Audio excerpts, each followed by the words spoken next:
may kaso ba ang pamimeke ng signature? Naku, meron. Siyempre naman. Oo.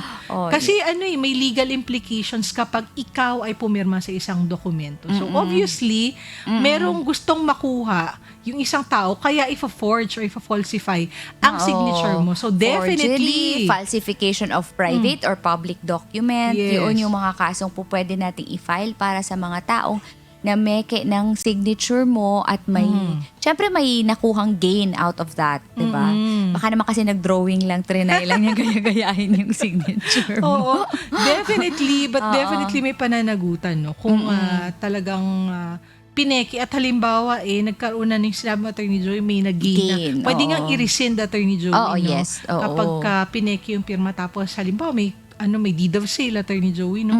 Ito-challenge nung actual person na hindi ako party to that contract. In Oo fact, nga. hindi ako yung pumirma dyan. Oo, I have a case na ngayon na ganyan, talagang matindi kasi talagang sinasabi niyang hindi siya yung pumirma.